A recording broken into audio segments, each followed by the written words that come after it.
शुक्रवार व्रत कथा। प्राचीन समय की बात है। किसी राज्य में एक बड़ा प्रतापी तथा दानी राजा राज्य करता था।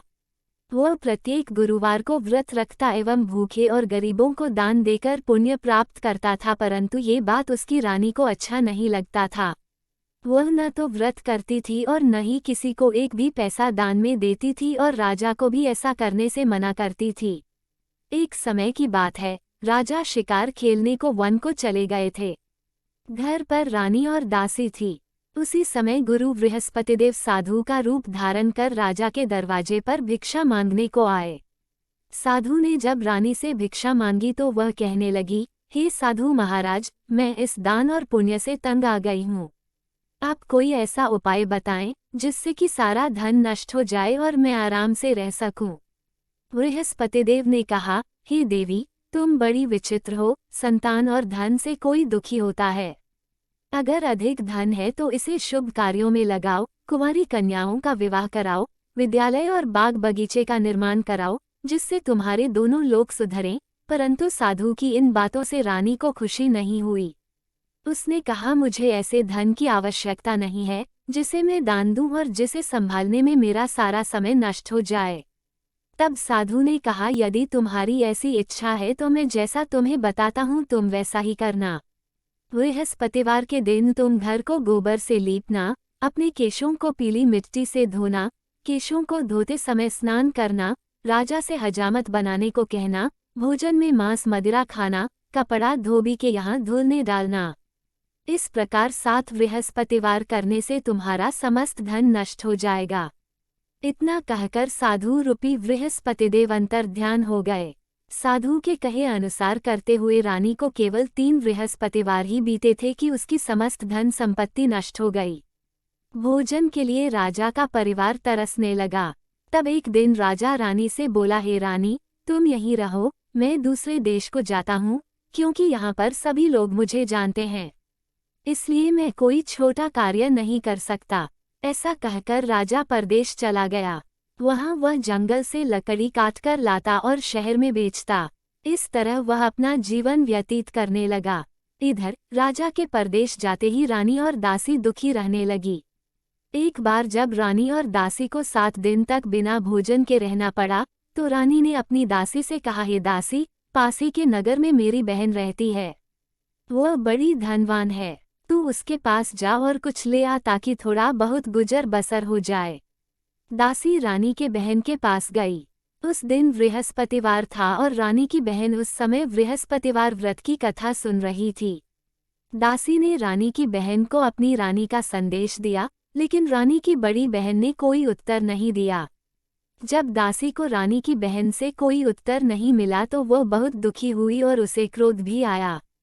दासी ने वापस आकर रानी को सारी बात बता दी। सुनकर रानी ने अपने भाग्य को कोसा। उधर रानी की बहन ने सोचा कि मेरी बहन की दासी आई थी, परंतु मैं उससे नहीं बोली, इससे वो बहुत दुखी हुई होगी। कथा सुनकर और पूजन समाप्त कर वह अपनी बहन के घर आई और कहने लगी, हे बहन, मैं बृहस्पतिवार का व्रत कर रही थी। तुम्हारी दासी मेरे घर आई थी, परंतु जब तक कथा होती है तब तक न तो उठते हैं और न ही बोलते हैं, इसलिए मैं नहीं बोली। कहो दासी क्यों गई थी? रानी बोली, बहन, तुमसे क्या छिपाऊं, हमारे घर में खाने तक को अनाज नहीं था। ऐसा कहते कहते रानी की आंखें भर आई। उसने दासी समेत पिछले 7 दिनों से भूखे रहने तक की बात अपनी बहन को विस्तारपूर्वक सुना दी। रानी की बहन बोली, देखो बहन, भगवान बृहस्पतिदेव सबकी मनोकामना को पूर्ण करते हैं। देखो, शायद तुम्हारे घर में अनाज रखा हो। पहले तो रानी को विश्वास नहीं हुआ, पर बहन के आग्रह करने पर उसने अपनी दासी को अंदर भेजा तो उसे सचमुच अनाज से भरा एक घड़ा मिल गया। ये देखकर दासी को बड़ी हैरानी हुई। दासी रानी से कहने लगी, हे रानी, जब हमको भोजन नहीं मिलता तो हम व्रत ही तो करते हैं, इसलिए क्यों न इनसे व्रत और कथा की विधि पूछ ली जाए ताकि हम भी व्रत कर सके। तब रानी ने अपनी बहन से बृहस्पतिवार व्रत के बारे में पूछा। उसकी बहन ने बताया, बृहस्पतिवार के व्रत में चने की दाल और मुनक्का से विष्णु भगवान का केले की जड़ में पूजन करें तथा दीपक जलाएं, व्रत कथा सुने और पीला भोजन ही करें। इससे बृहस्पतिदेव प्रसन्न होते हैं। व्रत और पूजन विधि बतलाकर रानी की बहन अपने 7वें रोज बाद जब गुरुवार आया तो रानी और दासी ने निश्चय अनुसार व्रत रखा। घुड़साल में जाकर चना और गुड़ बीन लाए और फिर उसकी दाल से केले की जड़ तथा विष्णु भगवान का पूजन किया।